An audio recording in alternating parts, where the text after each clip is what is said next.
Ek wil sê, ek dink wat my hoop gee, ek dink ons het 'n goeie begin gemaak deurdat ons die afgelope klompie jare al hoe meer begin praat het met die NG Kerk as 'n reinshuis. Ek dink dis inderdaad 'n dramatiese hermeneutiese verskuiwing wat plaasgevind het. En ek gaan nou die woord hermeneutiek ook so effens verduidelik, maar ek dink hier het meer gebeur as 'n besluit van 'n synode. Hier het 'n dramatiese hermeneutiese verskuiwing plaasgevind. So hierdie vermenging, ek dink dit is die ding wat die grootste rooi ligte vir ons moet laat aangaan, dat ons dit sou waag om in die kerk van die Here Jesus op twee, om te dink ons kan voor die lewende God op twee stoele sit. Dis kan nie. Ek kan net sê, jy weet, daar's geen bekering nie. Ek sê dit kategories. Geen poging tot bekering nie. So, as enige iemand nog sou dink dat die algemene synode sal omdraai by die pad, dit is 'n illusie. Ek is baie verlig. Dit was ons nou 'n baie lang pad wat ons gestap het. In die konteks van Namibië en die andersheid van Namibië en net eintlik die lekker pad wat ons het om vorentoe te staan. Is ek regtig opgewonde van wat eintlik alles daar uit gaan spruit en veral die groot meerderheid wat saamgestem het oor die pad vorentoe en wat ons as Namibië gaan doen. Daaroor is ek diep opgewonde. Goeiedag my Afrikaanse Christen vriende. Jy is so welkom om saam te kuier, aan te sluit, te stuur vir vriende en familie, ouderlinge, diakens, pastore, predikante in kerke wat jy weet, wat toegerus kan word, wat bemoedig kan word, wat uitgedaag kan word, om getrou te bly aan die onfeilbare woord van ons Here Jesus Christus. Vriende, op 20 Maart 2025 het die Namibiese synode van die NG Kerk besluit om hulle bande los te maak met die algemene synode van die NG Kerk. Vriende, dit was 'n enorme kerkhistoriese belangrike besluit wat ongetwyfeld merkwaardige groot implikasies inhou vir Namibië, vir Suid-Afrika, vir plaaslike synodes en ook vir plaaslike ringe en gemeentes. Nou, vandag gaan 'n lang program wees. Ons het 'n redelike klomp materiaal probeer deurwerk. Ons het so 'n paar dae gewag dat die stof bietjie gaan lê, 'n klompie berigte wat ons gaan vandag op die tafel sit. Maar voordat ek inspring, net eers 'n belangrike kwalifikasie of twee om te maak. Nommer 1. Ons maak deesdae, soos julle sal weet, programme oor Anglikane, oor Presbyteriane, oor Baptiste. Ons fokus nie meer net op die tradisionele sisterskerke soos die NG Kerk of die gereformeerde kerke nie. So dis 'n belangrike kwalifikasie. Ons spandeer baie meer tyd aan ander video's soos julle sal sien. So ons gaan net nou en dan wanneer daar 'n besondere belangrike saak is, gaan ons 'n video maak wat pertinent baie belangrik is, wat 'n kerkhistoriese, 'n diep teologiese implikasie is. So dis die eerste kwalifikasie. Die tweede kwalifikasie wat ek wil maak is, as jy 'n behoudende Christen is, in Suid-Afrika, in Namibië, wil ek vir jou pleit, dat jy jou nie gaan verlekker, en nou vleeslik reageer, en as dit ware nou opgewonde en triomfantlik nou opgewonde is, en nou op 'n vleeslike manier gaan reageer nie. Kom ons vat 'n oomblik, en ons staan in gebrokenheid, en ons huil ook, oor hierdie gebrokenheid wat ingetree het. Dis hartseer. Daar's families wat deur pyn gaan, wat deur seer is. Daar's mense wat seer gekry het. Maar ons weet ook dat dit is 'n diep teologiese saak wat skrifgesag ook raak. So kom ons doen dit teen die agtergrond van hierdie belangrike kwalifikasies wat ek vir ons nou gegee het. Nou goed, vandag se program gaan in 6 dele opgedeel wees en wat belangrik is om te weet dat dit is nie finale uitsprake wat ons nou hier gaan maak nie. Ek het 'n klompie dinge ontdek, dink ek, wat van besondere belang is. Ek het 'n agtergrond in kerkgeskiedenis, ek het 'n tweede meestersgraad in Engeland in kerkgeskiedenis gedoen. My doktorsgraad het ook 'n gedeelte kerkgeskiedenis gehad. Ek het al bietjie artikels ook gepubliseer in die kerkgeskiedenis. So wat ons vandag bespreek is 'n bespreking. En jy's regtig welkom om na die tyd kontak te maak, jy weet 'n ander perspektief te gee. Dis nie finale uitsprake nie. Hier is 'n klomp dinge wat ek dink baie belangrik is wat ons gaan bespreek, maar maak asseblief gerus kontak as jy werklik 'n sinvolle bydra kan maak in hierdie hele gesprek. Nou goed, kom ek sê gou-gou vir julle hoe ons dit gaan indeel. Eerste gaan ons kyk na van die amptelike dokumente van die Namibiese Sinode, die algemene Sinode Moderamen in Suid-Afrika wat daarop gereageer het. Ons gaan bietjie kyk na van die briewe wat verskyn het op sosiale media 'n paar, en dan gaan ons teruggaan na 1962 om bietjie te toets. Die briewe wat ons nou het, die ASM wat nou sekere dinge skrywe, ons gaan dit toets aan die kerkorde en die belydenis van 1962. Dis die eerste deel wat ons gaan doen. Dan tweedens gaan ons kyk na die Federale Raad van Kerke wat bestaan het voor 1962. Die verskillende streke was basies onafhanklike kerke van die NG Kerk wat nie saam in 'n algemene sinode was nie. Ons gaan kyk na 'n baie interessante stukkie geskiedenis daar. Ons gaan bietjie in gesprek wees met mense wat daaroor geskryf het, onder andere Dominee Jan Libbe verwys daarna in sy reaksie.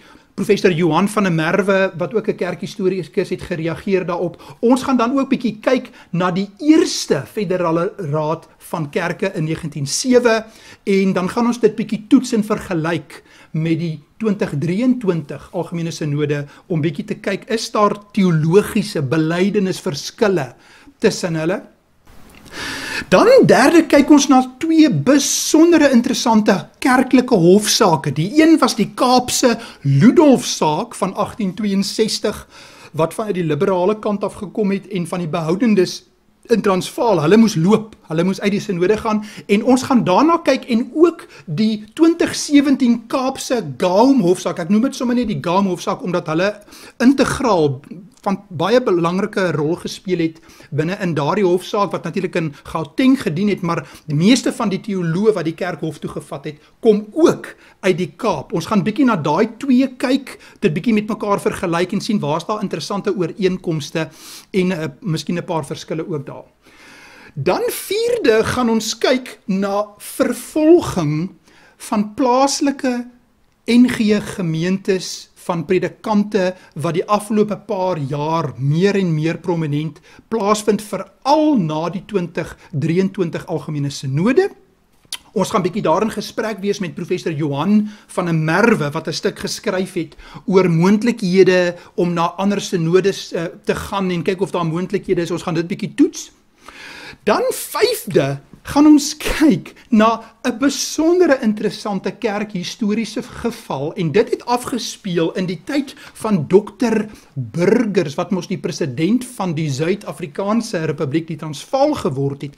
Hy was 'n liberale predikant en hy het die kerkhof toegevat en sy gemeente in Hannover het geskeur waar daar 'n vrye gemeente ontstaan het en die sinode het dit goedgekeur. Besondere interessante kerkhistoriese voorbeeld. En dan laaste, nommer 6, gaan ons bietjie raad kry by die apostel Paulus oor vervolging en die pad vorentoe, dink ek vir 'n klompie predikante en gemeentes in Suid-Afrika.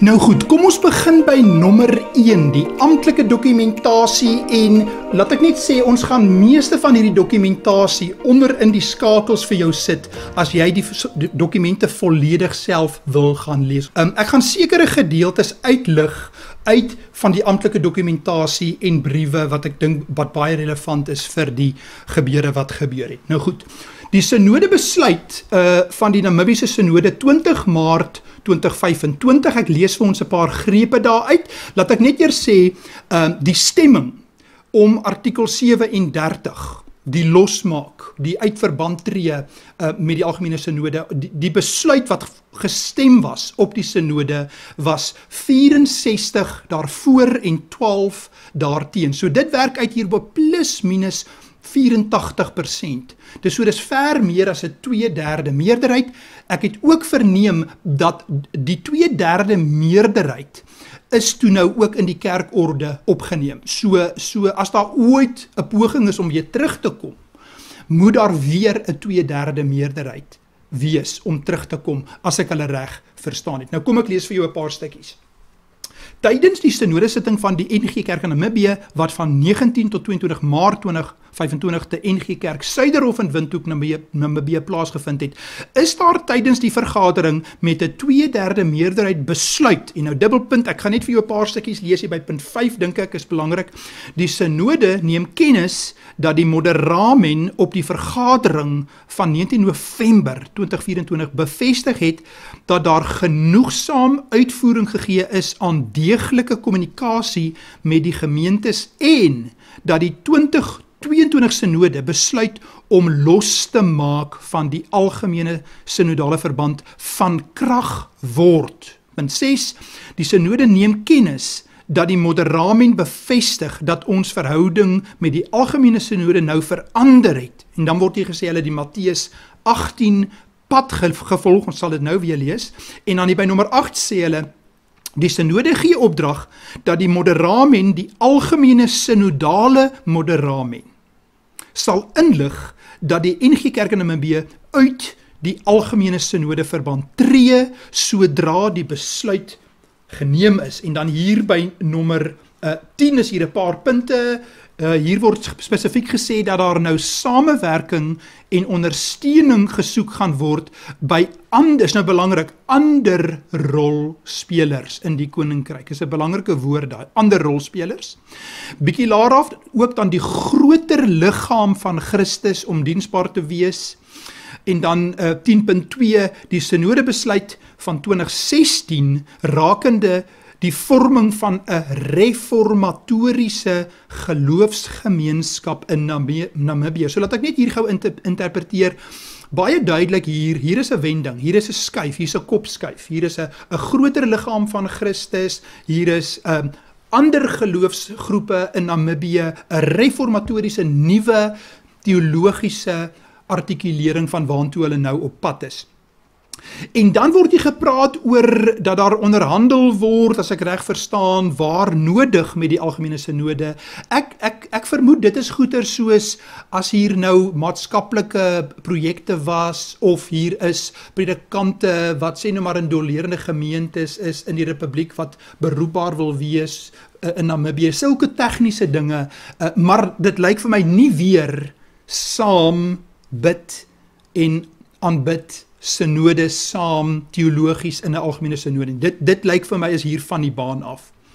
En dan by 10.4 ook baie belangrik dat daar 'n taakman saamgestel word in oorleg met gemeentes en die moderamen dat die synode sal bedien met 'n hermeneutiese raamwerk waartoe die NG Kerk in Namibië haarself verbind vir voortgaande en toekomstige teologiese en etiese gesprek. So hier wil hulle nou 'n nuwe bril, 'n nuwe teologiese reformatoriese raamwerk oor skrifgesag, oor hoe interpreteer ons die skrif, gaan hulle nou moet ontwerp wat anders gaan wees as hierdie werk wat by die algemene synode was, wat hulle nou verwerp, as ek dit reg verstaan.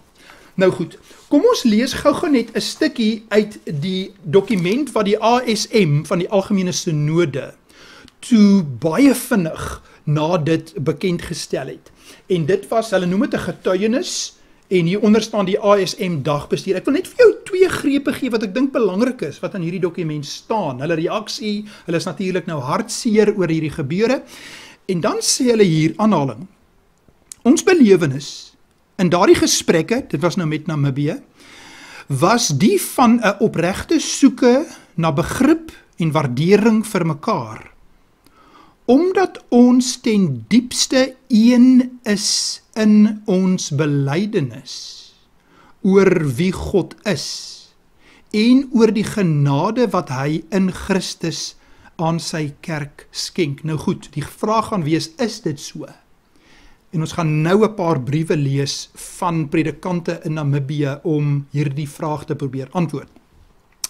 Dan sê hulle bietjie laer af, hulle wil nou, hulle sien uit na verdere gesprekke oor hoe ons hulle besluit teologies moet verstaan, oor hoe hulle die pad vorentoe sien en oor, nou belangrik, hoe ons op 'n nuwe en welwillende wyse ons, nou belangrike woorde weer, gedeelde Christelike getuienis in Suider-Afrika sal kan laat hoor. Weereens die vraag, is dit teologies aanvaarbaar vir die 84% predikante in Namibië om te sê ons het 'n gedeelde Christelike getuienis? Nou goed, kom ons kyk na 'n paar van die belangrike kommentare wat hierop gevolg het, en baie van die goed is op Facebook, en wat belangrik is, julle sal weet dat as mense op Facebook privaat hulle goed plaas, kan mense dit nie sien nie, maar baie keer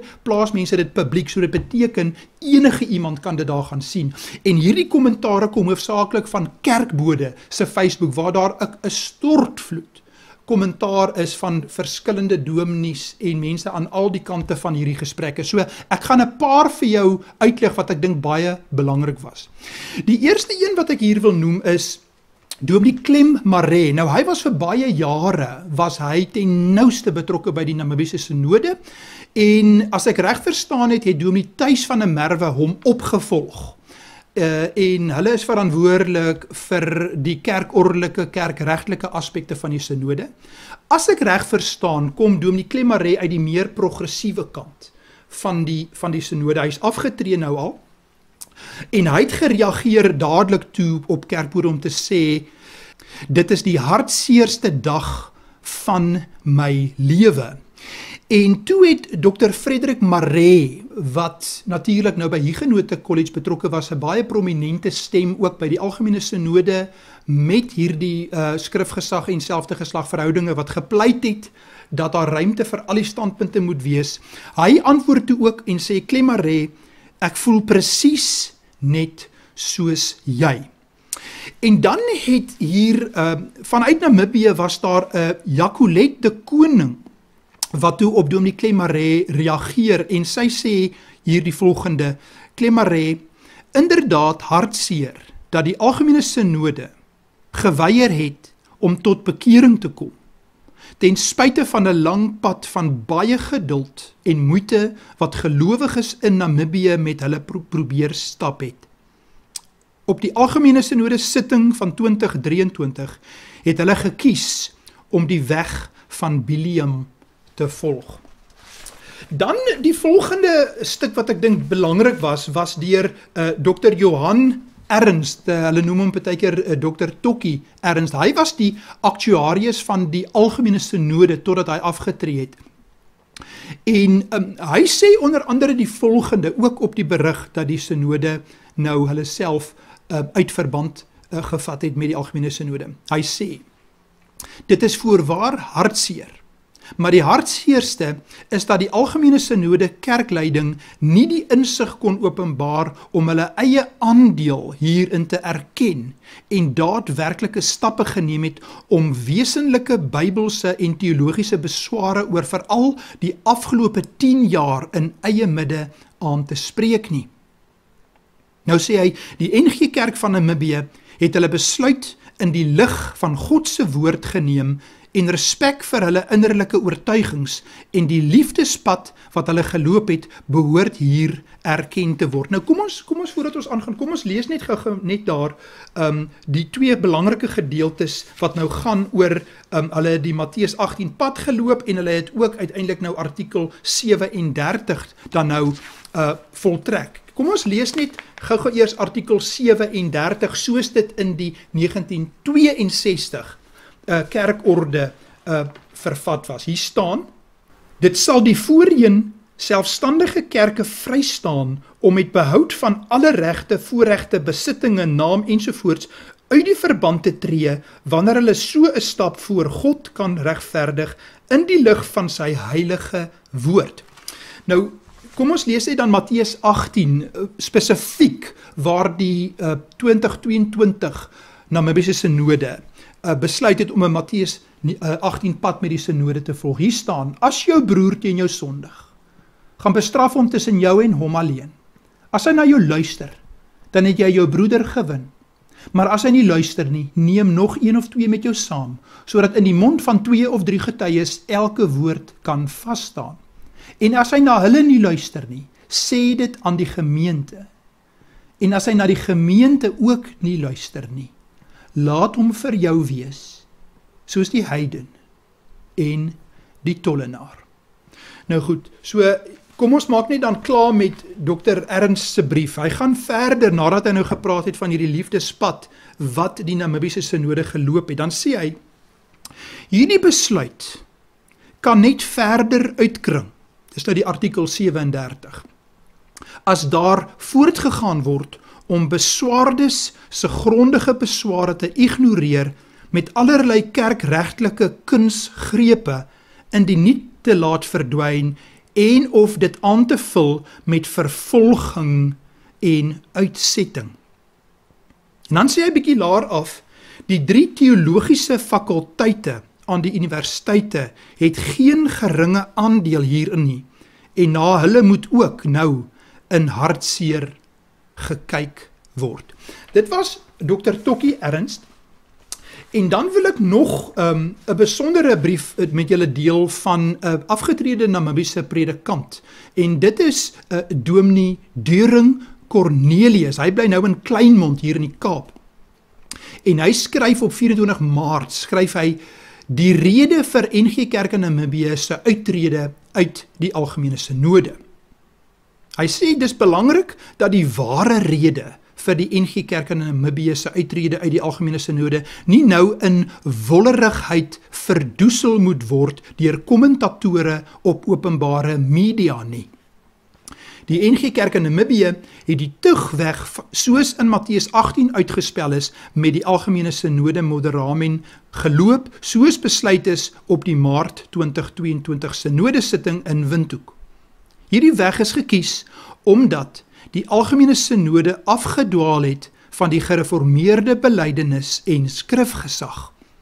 Bietjie laer af, die NG Kerk in Namibië se 2022 synode het gemeen dat 'n Matteus 18 Jesuspad van langer as 2 jaar die Algemene Synode ruim geleentheid tot berou en bekering sou gee. Omdat daar na voltooiing van die hele tughandeling egter geen berou en bekering by die ASM rondom die sake op die tafel gevind is nie, laat die Matteus 18 pad die NG Kerk in Namibië met geen ander keuse as om die band met die Algemene Synode los te maak nie, hoe hartseer dit ook al is.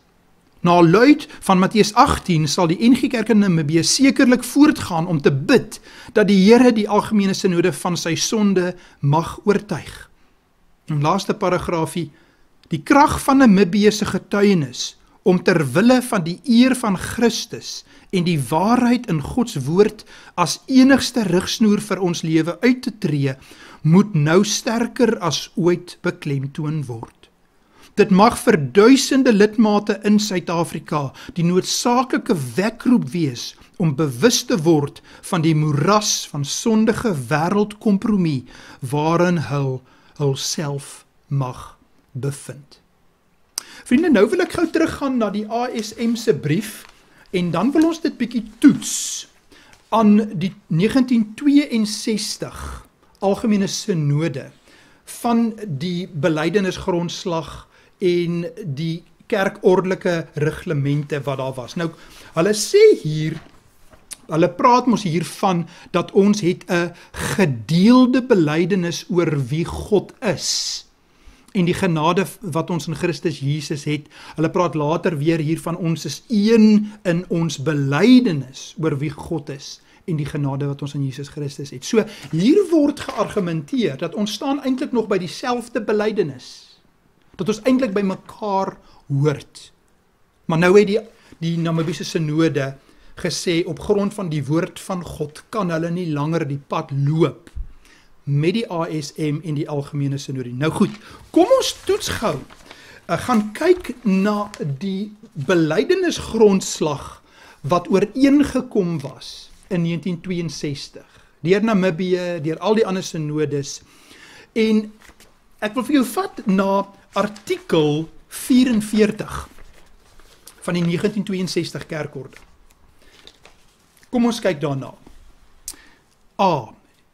Die wysiging van die belydenis kan alleen geskied nadat al die synodes afsonderlik met 'n 2/3 meerderheid ten gunste daarvan besluit het. Nou goed, kom ons kyk wat leer die belydenisskrifte oor die huwelik.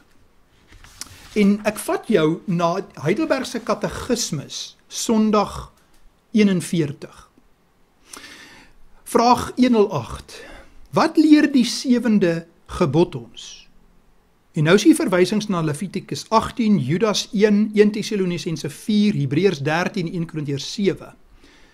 Die antwoord is, alle onkuisheid is deur God vervloek. Jy kan daar ook sê, dis porneia, die Griekse woord vir enige seksuele verhouding buite die huwelik tussen 'n man en vrou. Alle onkuisheid is deur God vervloek, en daarom moet ons dit hardgrondig haat. Daarenteen moet ons kuis en ingetoe lewe, sowel binne as buite die huwelik. Vraag 109, verbied God in hierdie gebod niks meer as net egbreek en sulke skandes nie? Antwoord, omdat beide ons liggaam en siel 'n tempel van die Heilige Gees is, wil God dat ons albei rein en heilig bewaar. Daarom verbied hy alle onkuise dade, gebare, woorde, gedagtes, liste en alles wat 'n mens daartoe kan lei. Nou goed, kom ons vergelyk net gou dit met die algemene synode verslag wat die algemene sekretaris ingesluit het in die 2023 algemene synode agenda. En hier word 'n verslag gegee waar die algemene sekretaris, dit was Dr. Gustav Klaasen, Dr. Noema Venter het nou by hom oorgeneem. En hierdie is 'n verslag waar hy eintlik net kennis gee wat hy klaar gedoen namens die hele NG Kerk, namens die algemene synode. Hy het vir die nuwe wetgewing oor die huwelik, het hy onder andere die volgende voorgestel. A separation with regard to defining a difference between civil unions and civil marriages should be revisited because it is based on binary gender categories. Bietjie laer af, it is questioned whether it is good practice to determine a definition of marriage based on binary gender notions. En dan as dit kom by die aanbeveling vir die huweliksformulier, dan het die algemene sekretaris namens al die synodes, waar mens nou veronderstel is om 'n 2/3 meerderheid te kry as jy dit wil verander. The development of a new marriage formula is supported, en dan word hier gesê, the formula should contain gender inclusive language. It should be devoid of references to religiously ordained roles for the different partners. So die vraag wat jy vir jouself moet afvra is of die belydenisskrifte se verstaan van die huwelik tussen 'n man en vrou, is dit aangepas en verander en het 'n 2/3 meerderheid van elke synode dit goedgekeur voordat die algemene sekretaris 'n aanbeveling gemaak het om die verwysing na man en vrou te skrap uit die huwelikswet. Dis die een belangrike ding. Die ander interessante ding is in artikel 44 van die 1962 kerkorde word hier verder gepraat oor leertug. Hier staan by C, alleen sake in verband met leertug, leergeskille of geskille tussen synodes onderling of tussen synodes en mindere vergaderinge kan by wyse van hoër beroep voor die algemene synode dien. In die gevalle van leertug en leergeskille word 'n 2/3 meerderheidsbesluit vereis vir die bekragtiging van die uitspraak van die synode. Nou goed, kom ons kyk na 'n paar voorbeelde van dwaalleerondersoeke die afgelope klompie jare. Is daar met 'n 2/3 meerderheid by die algemene synode gestem dat jy nie meer hoef te glo in die maagdelike geboorte, die wonders van Jesus en dat jy die opstanding radikaal kan aanpas nie. Een voorbeeld, nog 'n voorbeeld. Professor Anton van Niekerk, hy is 'n gelegitimeerde van Stellenbosch, hy is 'n filosoof, het die algemene synode met 'n 2/3 meerderheid gestem dat jy nie meer in die maagdelike geboorte hoef te glo nie en ook nie meer 'n lewe na die dood nie. Of dat ons nou ortopraksie moet volg en nie meer ortodoksie nie. Nog 'n paar voorbeelde, kom ons doen nog een.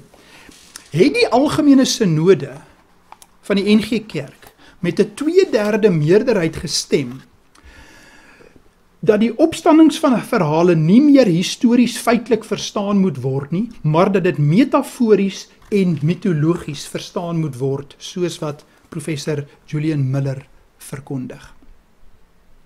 En teen hierdie agtergrond moet jy besluit of jy dink dat die artikel 37 wat nou geïmplementeer is in Namibië, of dit werklik nodig was en of dit oor diep teologiese verskille gegaan het en of dit maar net 'n ander streek is met ander behoeftes wat nie presies dieselfde as in Suid-Afrika is nie.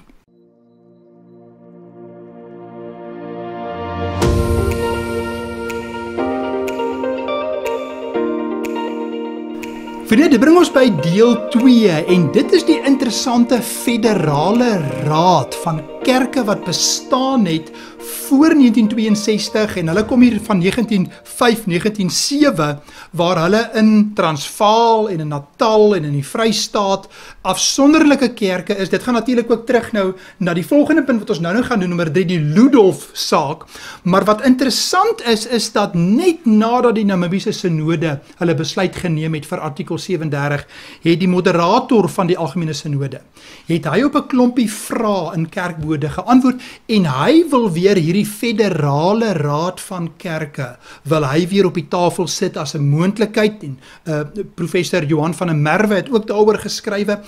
So ons wil nou so 'n bietjie kyk na wat hier voorgestel word van 'n federale raad van kerke wat ook elkeen sy unieke karakter het. Nou goed, kom ons lees gou eers. Hierdie een vraag is vraag nommer 9 aan Dominee Libbe gewees. Vraag aan Dominee Jan Libbe: na Namibië besluit om uit verband te tree met algemene synode en sodoende die samestellende synodes van die NG Kerk van 10 na 9 te verminder. En die vraag is van kerkbode: is die groepsgevoel van apartheid Suid-Afrika waar tydens die algemene synode ontstaan het, nie buitendien uitgedien nie?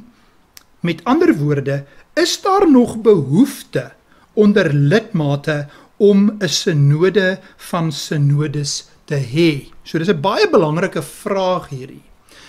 Die vraag is basies, het politiek nie eintlik maar die oorheersende rol gespeel in die totstandkoming van die 1962 algemene synode? Nou, hoor nou baie interessant wat Dominee Libbe hier antwoord. Ek gaan so 'n stukkie insit van Dominee Clem Maree wat ook toe nou gereageer het op hierdie moontlikheid.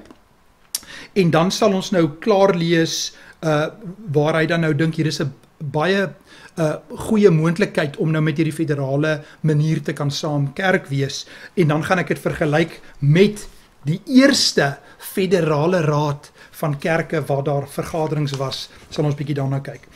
Dominee Jan Libbe sê, die groepsgevoel onder Afrikaners, nasionalisme van die middel 20ste eeu is verby, ja.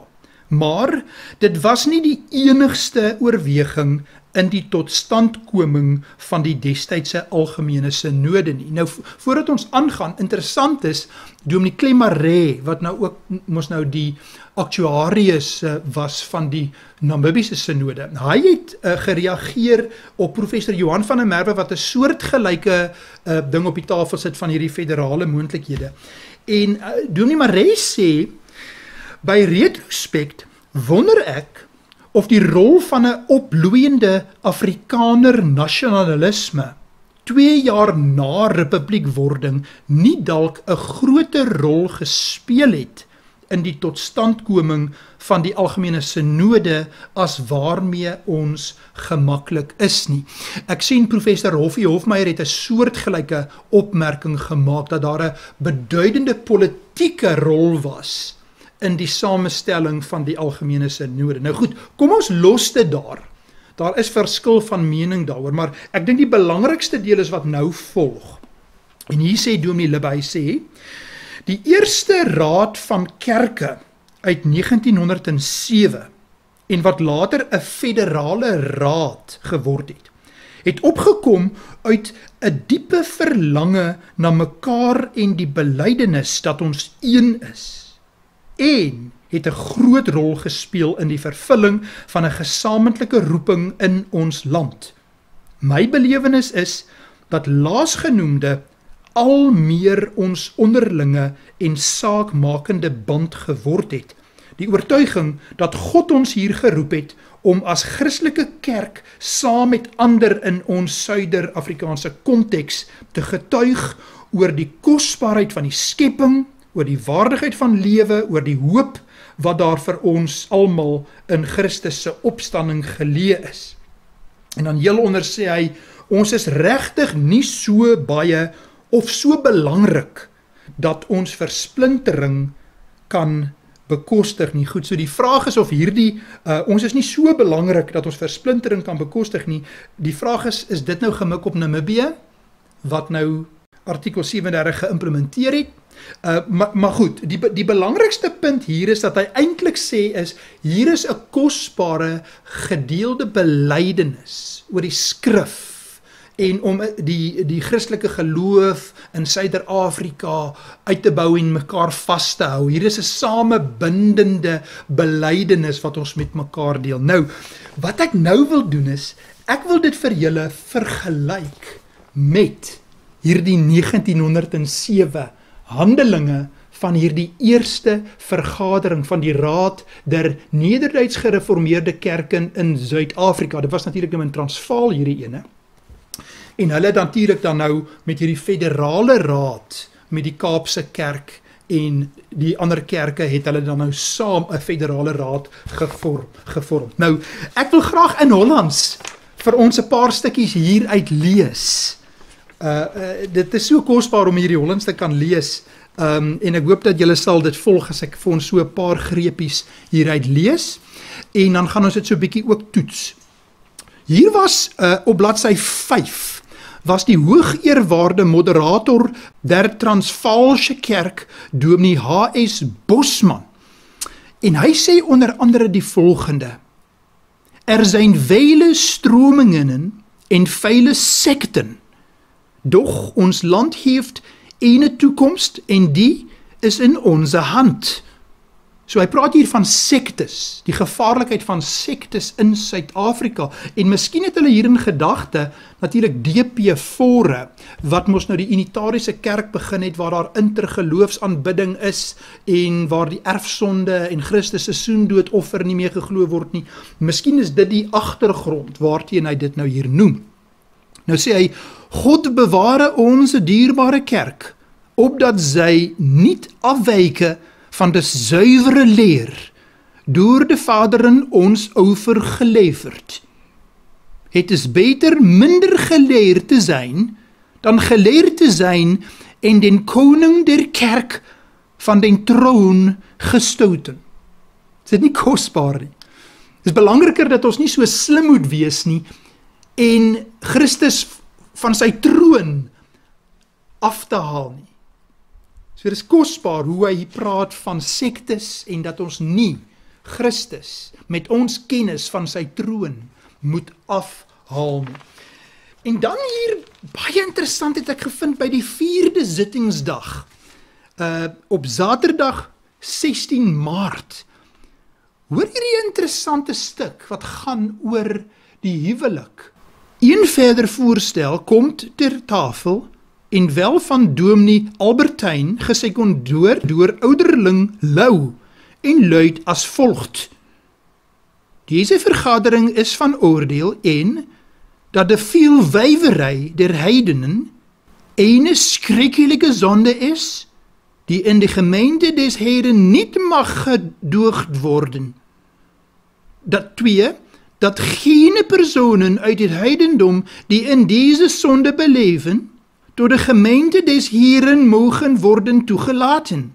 3, dat personen uit het heidendom die zich aan deze zonde schuldig maken en toch met ernst naar toelating tot de gemeente des Heren zoeken, met overzichtigheid, geduld en volharding behoren onderwezen te worden, totdat zij door Gods genadige werking ertoe gebracht worden met het heidense euvel geheel te breken. Vriende, is dit nie merkwaardig nie? Dis Matteus 18. As daar gesondig is en praat en as daar verharding is, kan jy nie meer die pad met hulle loop nie, maar in liefde, in genade, as daar bekering is, dan word hulle weer teruggebring in die gemeente. En dis goedgekeur toe.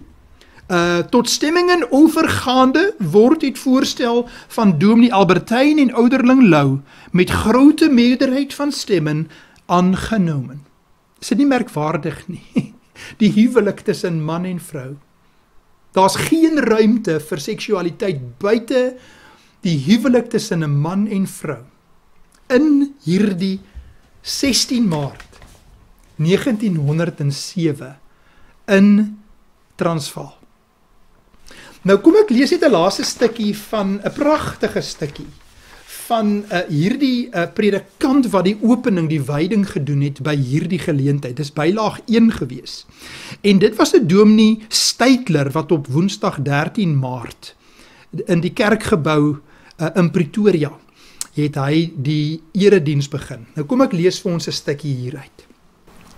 Wij zijn immers uit alle delen van ons geliefd Zuid-Afrika hier vergaderd als deputaten van de Nederduits gereformeerde kerken van de Kaapkolonie, Natal en Oranje en de Nederduits hervormde of gereformeerde kerk in Transvaal, ten einde pogingen aan te wenden om de kerken nauwer aan elkaar te verenigen.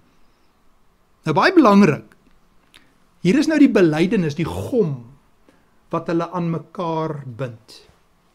Kerken die diezelfde belydenis hebben, hetzelfde karakter vertonen, dezelfde moeder huldigen, door dezelfde geest verlicht, geleerd, geleid en geheiligd worden. Nou is die vraag wat jy vir jouself moet vra. As jy die 2023 algemene synode, waar die huwelik tussen man en vrou verruim is om selfde geslagverhoudinge te akkommodeer, waar intergeloofsaanbidding aangebied was, waar dit reeds nasionaal in kerke aangebied word, is dit in lyn met diezelfde belydenis hebben, hetzelfde karakter vertonen, dezelfde moeder huldigen, door dezelfde geest verlicht, geleerd, geleid en geheiligd worden. Vriende, word ons geheiligd worden deur diezelfde geest van God, wat in 1907 'n eenheid van belydenis gehad het in die kerk. Is dit dieselfde gees as die gees wat in 2023 by die algemene synode was?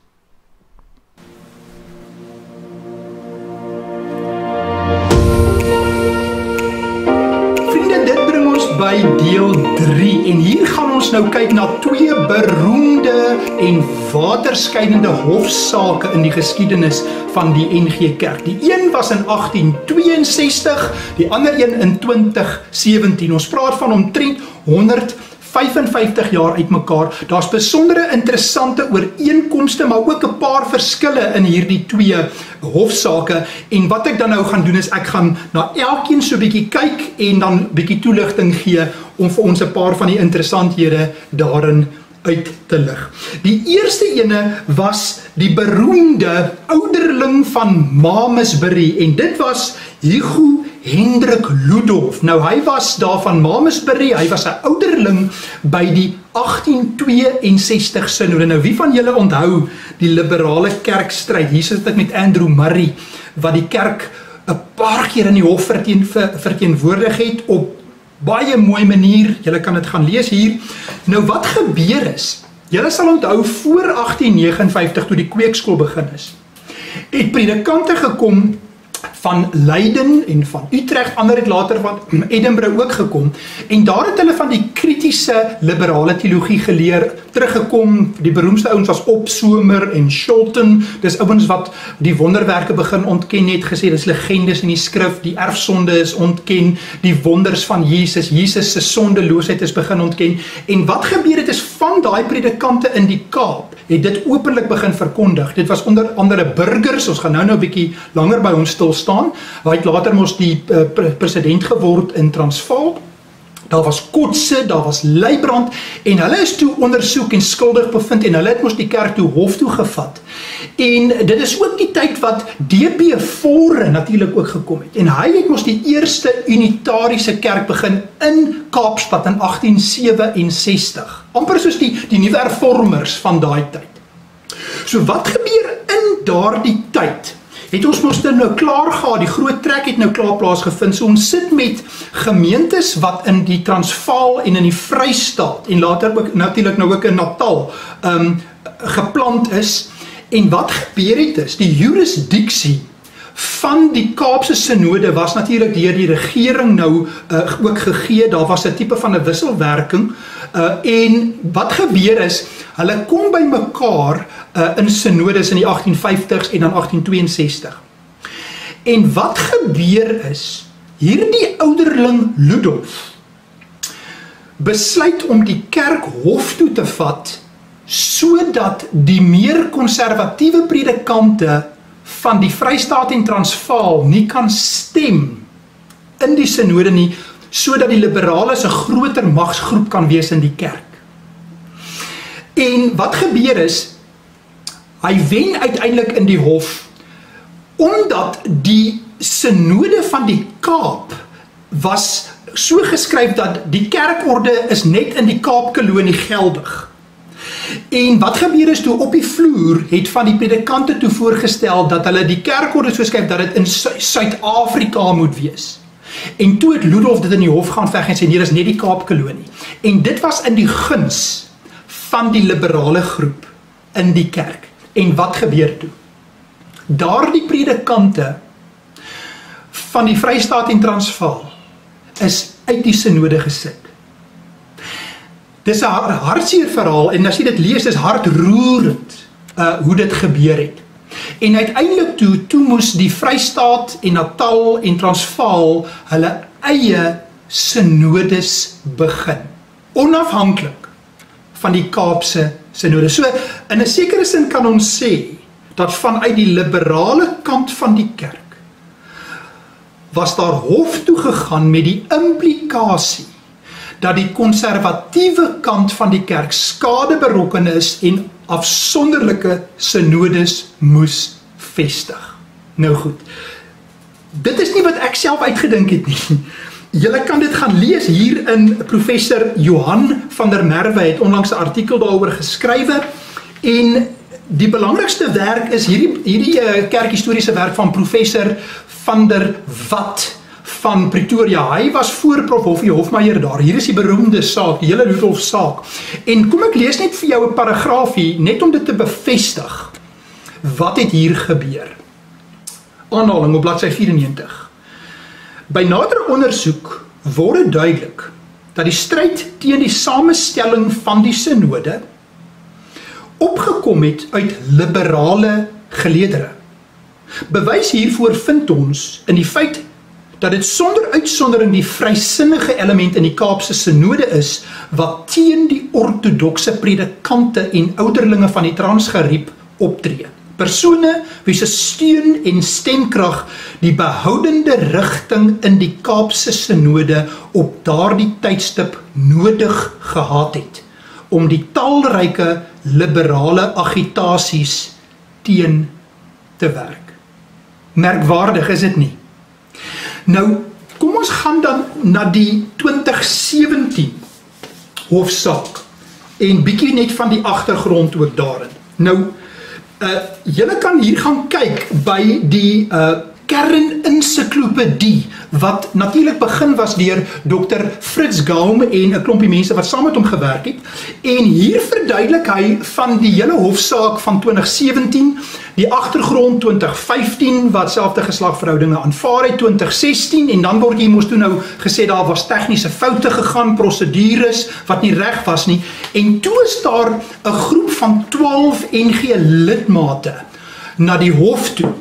En uiteindelik het hulle mos nou die hofsaak gewen. Die kerk het toe nie geappeleer daarteen nie. Ons het 'n hele program daaroor gemaak en daar's natuurlik 'n klomp vrae daar rondom. Hoekom het hulle nie geappeleer nie? Hulle kon geappeleer het soos ander kerke sou gedoen het, want die grondwet gee vir kerke die reg om te diskrimineer.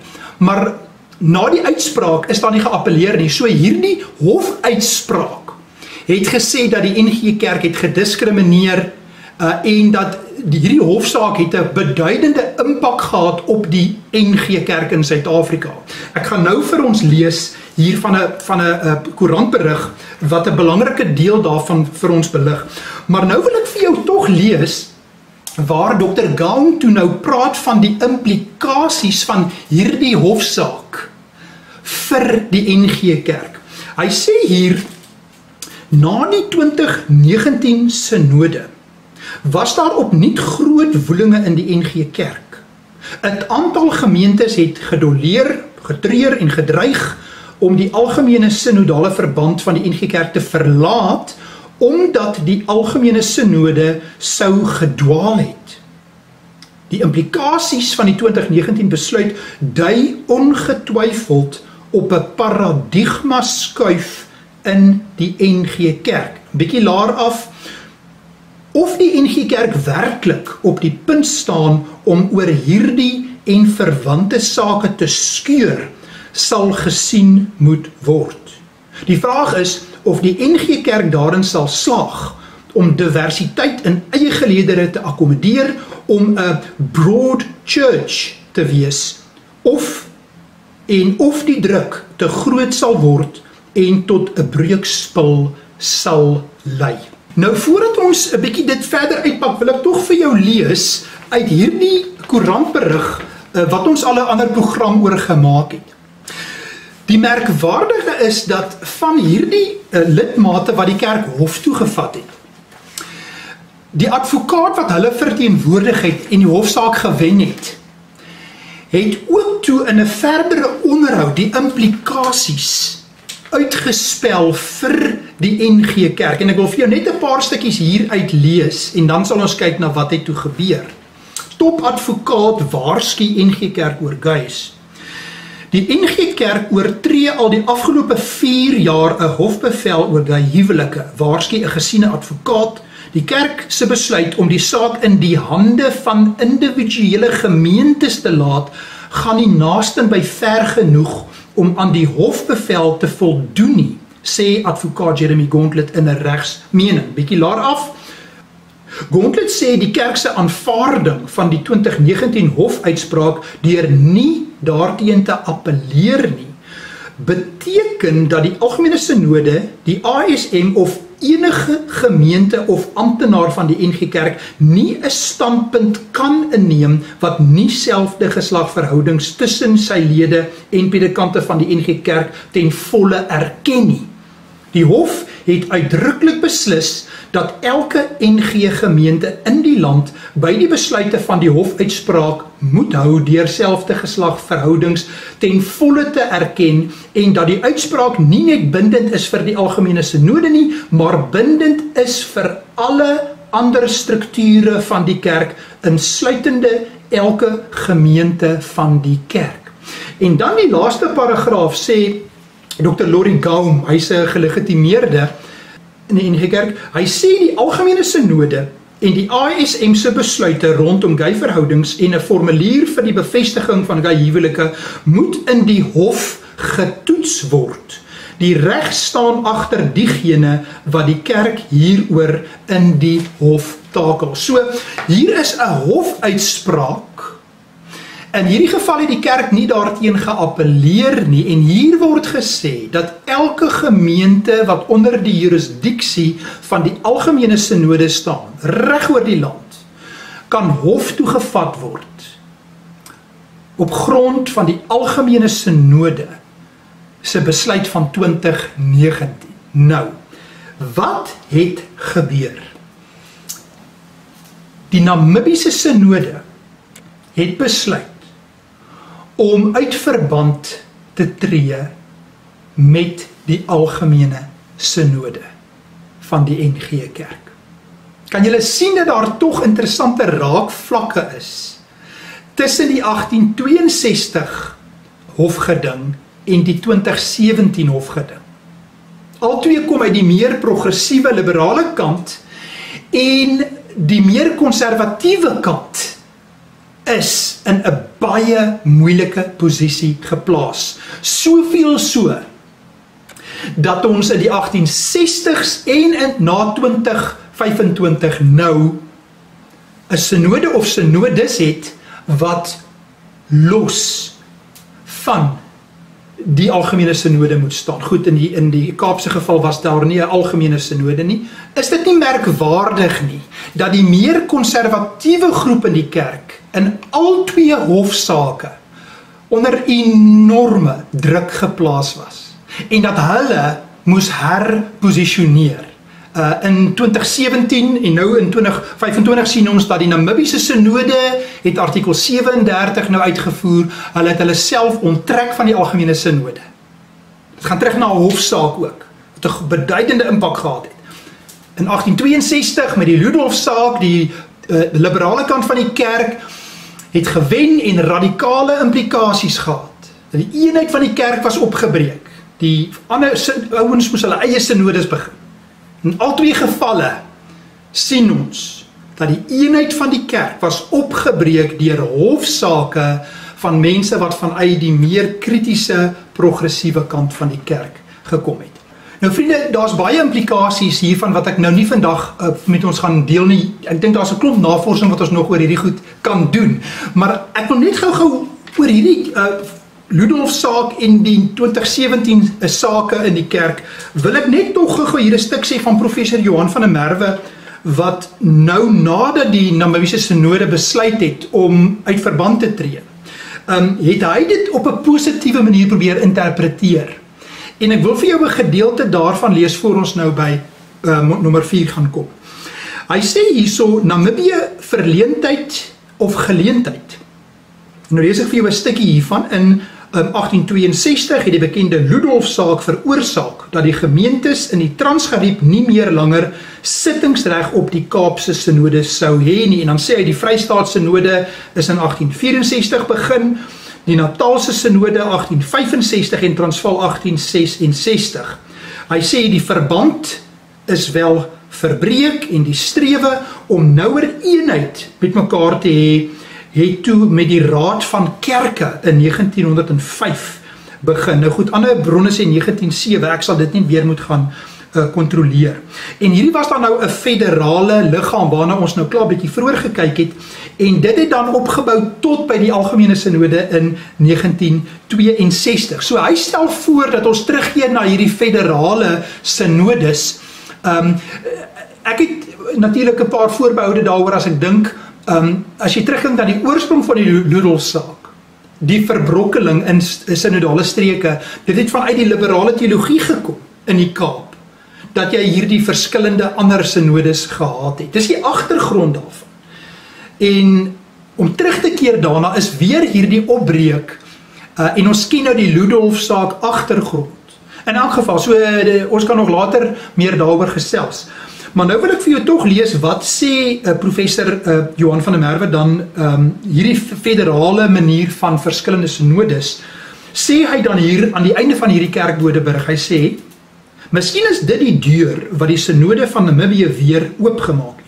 Dalk het dit tyd geword dat die algemene synode weer 'n raad van kerke word. En dan hieronder sê hy, skielik is die gebeure van 20 Maart in Windhoek dan nie 'n groot verleentheid vir die NG Kerk nie, maar eerder dalk 'n geleentheid vir die kerke van Suid-Afrika. Nou goed, jy moet self daaroor besluit of jy dink dit 'n geleentheid is en of dit 'n verleentheid is.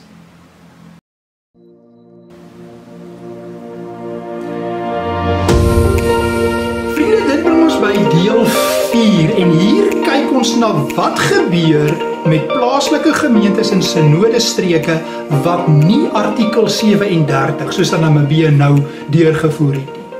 Wat van gemeentes in die Vrystaat of in Pretoria of in Natal wat nie in hulle synodestreek wil bly nie? Ons gaan nou in die tweede deel van nou hierdie bespreking kyk na vervolging wat reeds plaasvind in gemeentes. Maar kom ons kyk eers na 'n baie interessante stuk werk deur professor Johan van der Merwe.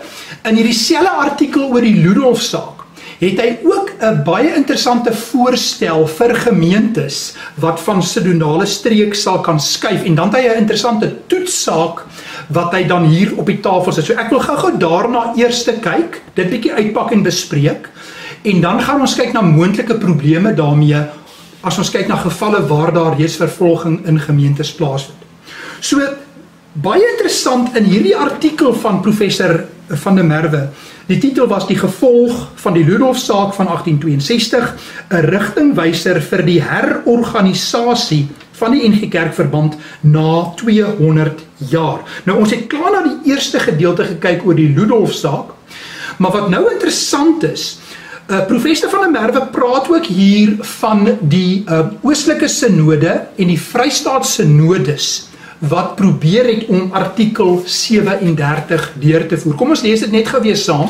Dis nou wat by Namibië gebeur het. Dit sal die voorheen selfstandige kerke vrystaan om met behoud van alle regte, voorregte, besittinge, naam ensovoorts uit die verband te tree wanneer hulle so 'n stap voor God kan regverdig in die lig van sy heilige woord. Goed. Nou wat interessant is, sê professor van der Merwe hier by die oostelike synode. Dis die voormalige Oos-Transvaal, het die NG Kerk Burgersfort voorgestel dat artikel 37 hier ook in die oostelike synode goedgekeur moet word. Dis toe uitgestem. Die presiese stemtellings weet ek nie presies hoeveel dit was nie. As jy dit kan gaan trek, kan jy vir my laat weet presies wat die stemtelling was. Maar toe is daar 'n volgende voorstel toe goedgekeur en ek lees dit gou vir jou. Die synode besluit dat indien die meerderheid gemeentes van die oostelike synode nie hul weg oopsien om uit die algemene synode te tree nie, gemeentes wat nie langer deel van die algemene synode kan wees nie, met leiding bedien sal word oor wyses waarop hulle wel uit verband met die algemene synode kan tree. So dis goedgekeur. En by die Vrystaatse synode was daar toe nou ook die artikel 37 is afgestem en daar's toe nou gepraat van 'n tipe van 'n welwillendheidsweg wat daar nou vir gemeentes geskep gaan word sodat hulle nie deel van die algemene synode meer hoef te wees nie.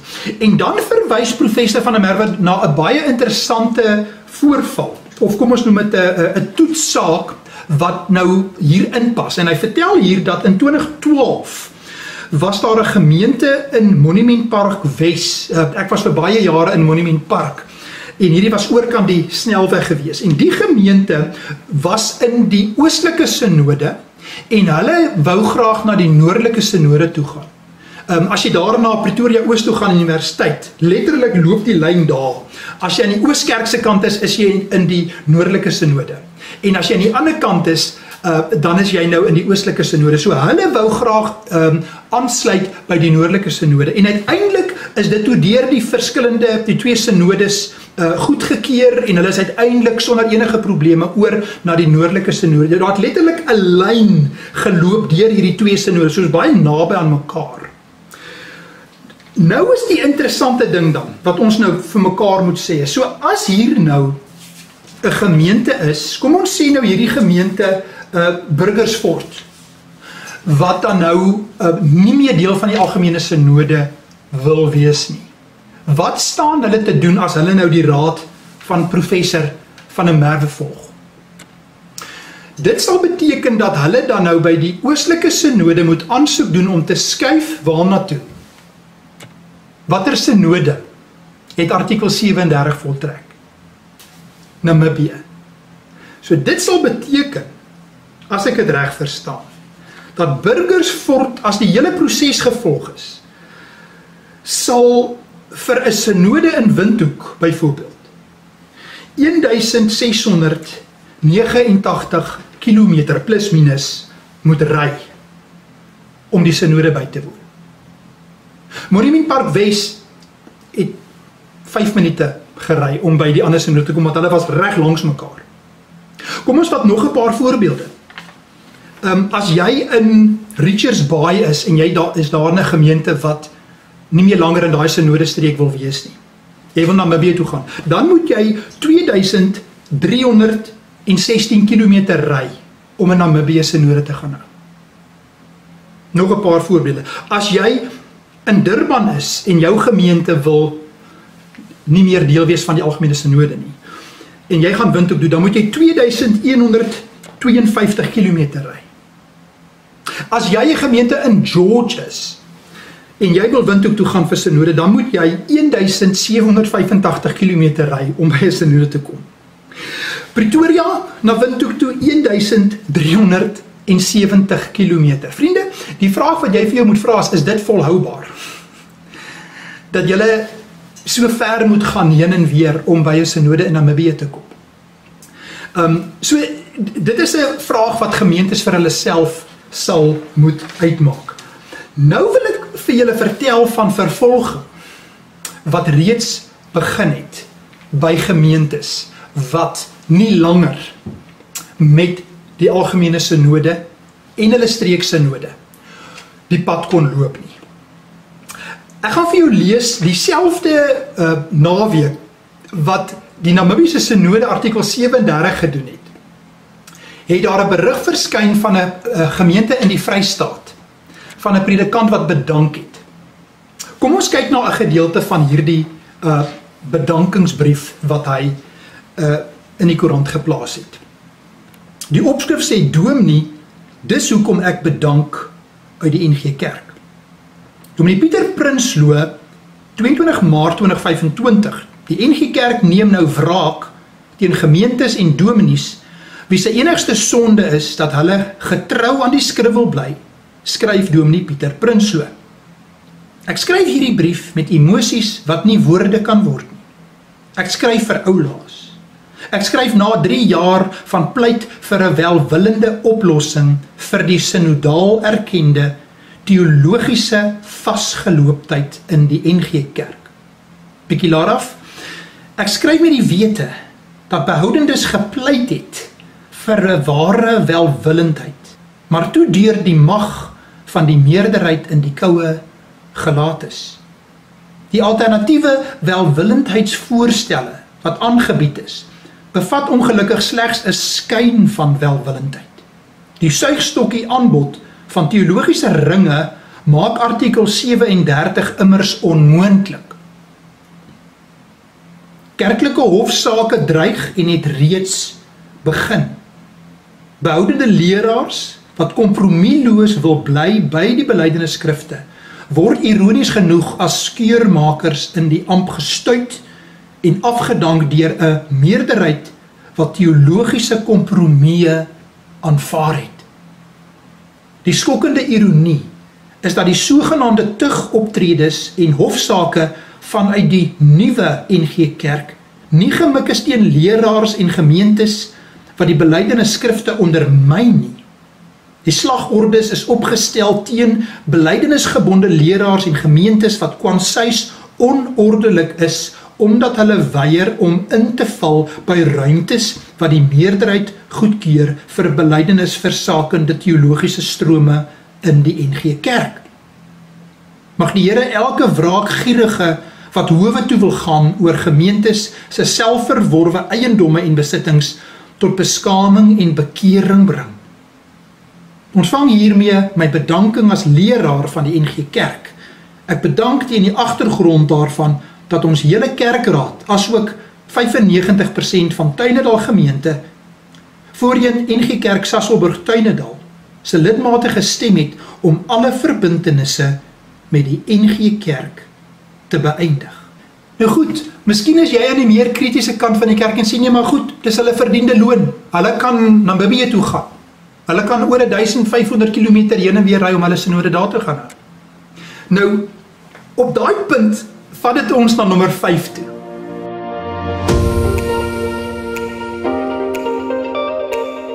Hier wil ek vir jou 'n besondere merkwaardige geval met jou deel, waar dit nie gebeur het nie, waar daar nie vervolging was nie, waar daar nie 'n hofsaak was teen 'n plaaslike gemeente wat vry geword het nie, wat geskeur het en wat 'n nuwe gemeente geword het nie. En dit vat ons na die gemeente van Hannover. En dit is waar Dr. Burgers, onthou julle vroeër, hy het later mos die president van Transvaal geword. Hy was nie 'n baie geliefde staatspresident nie.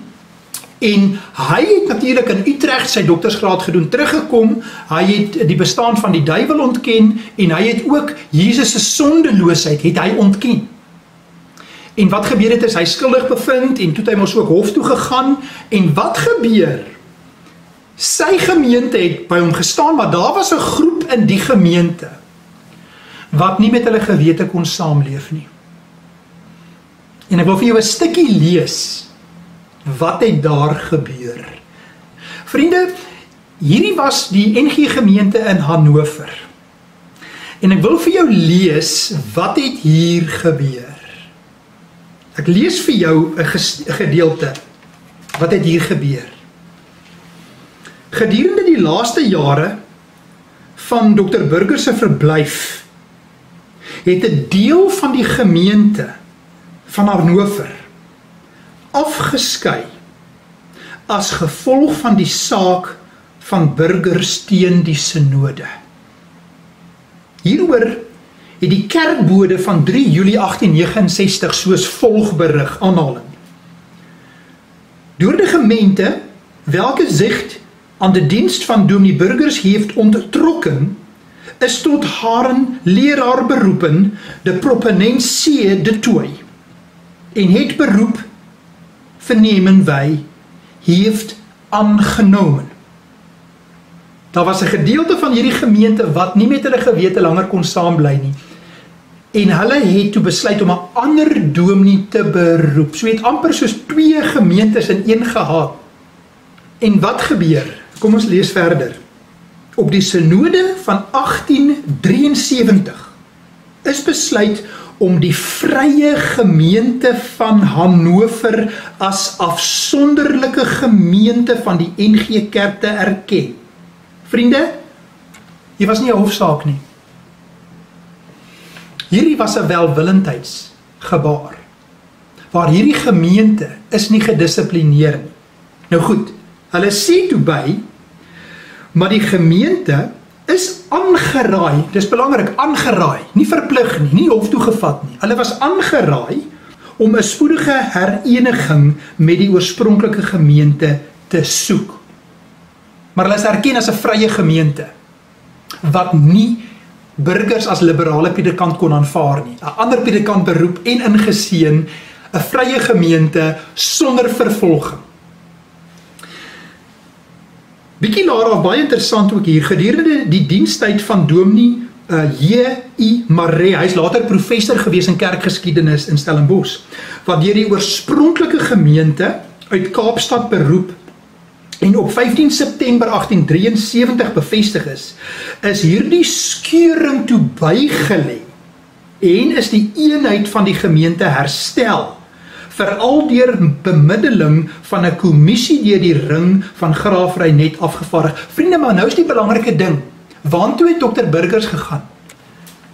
Dr. Burgers, die liberale predikant, is toe weg, hy het toe staatspresident van Transvaal geword, so hy het gegaan, so die liberale predikant is weg, en toe is daar nou 'n behoudende predikant, en toe het hierdie gemeente ingewillig om terug te kom in die kerkverband, omdat daar nie meer liberale teologie was nie.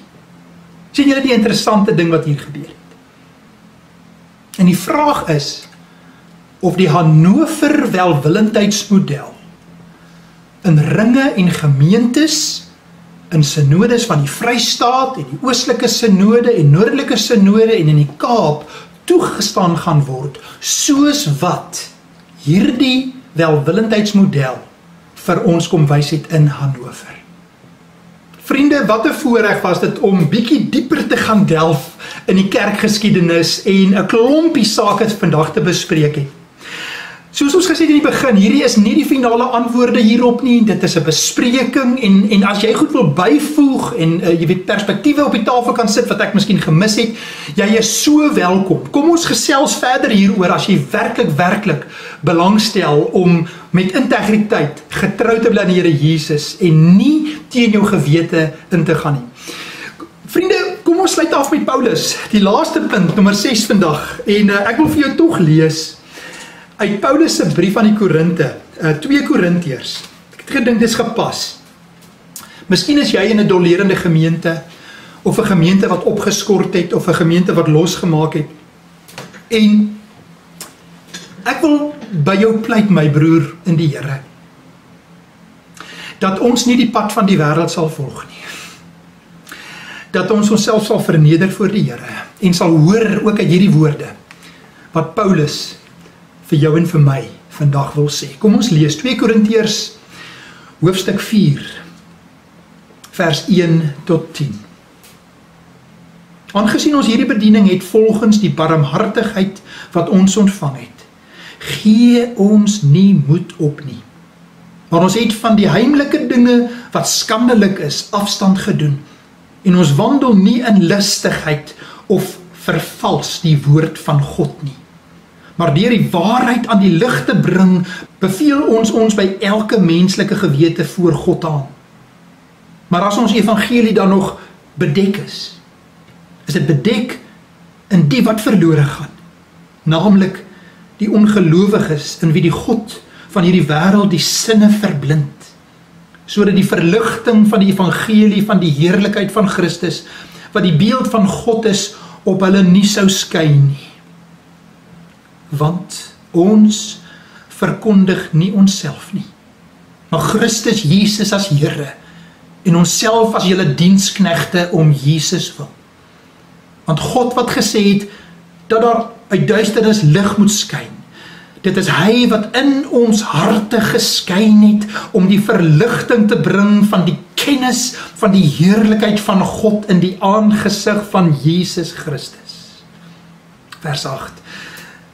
In alles word ons verdruk, maar ons is nie terneergedruk nie. Ons is verleë, maar nie radeloos nie. Vervolg, maar nie verlate nie. Neergewerp, maar nie vernietig nie. Gedurig dra ons die dood van die Here Jesus in die liggaam, om sodat ook die lewe van Christus in ons liggaam openbaar kan word.